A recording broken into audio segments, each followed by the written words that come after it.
Germany के दारुल-हुकूमत Berlin में Pakistan embassy की तरफ से यौम इस्तिसाल पर तकरीब का इनेकाद, जिसमें जर्मनी के कारोबारी शख्सियात और कश्मीरी रहनुमाओं ने शिरकत की।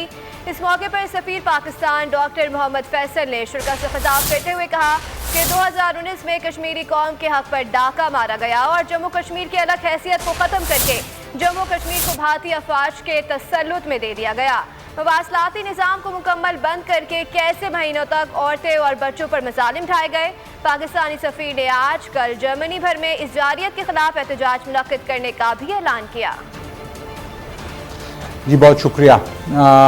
आज और कल इंडिया के जो गैर कानूनी इक़दाम 5 अगस्त 2019 को लिए गए मकबूजा जम्मू और कश्मीर में, उसका स्टेटस चेंज करने की कोशिश करते हुए और जो रिप्रेशन पिछले 2 साल से लॉकडाउन सख्तियाँ वहाँ पे रवा रखी जा रही हैं कश्मीरियों के साथ, उससे यौम यकजहती के लिए हमने ये दिन ऑब्ज़र्व कर रहे हैं। यहाँ जर्मनी के तूल व अर्ज़ में हो रहा है, मुख्तलिफ़ शहरों में मुज़ाहरे हो रहे हैं, कश्मीरी पाकिस्तानी जर्मन लोग इकट्ठे होंगे।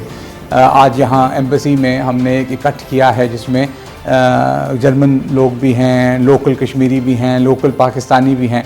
वो सब यकजहती का इजहार कर रहे हैं और कंडेम कर रहे हैं जो इंडिया के एक्शंस हैं कश्मीरियों के साथ, जहाँ पे इंटरनेट की बंदिश है, टेलीफोन बंद हैं, लोगों की शहादतें हो रही हैं, सर्च एंड कॉर्डन ऑपरेशन के नाम पे लोगों को उठाया जा रहा है, उन पर हर किस्म का जुल्म रवा रखा जा रहा है, rape as an instrument of state policy use किया जा रहा है, ऑपरेशन है, एक तारीख रात है।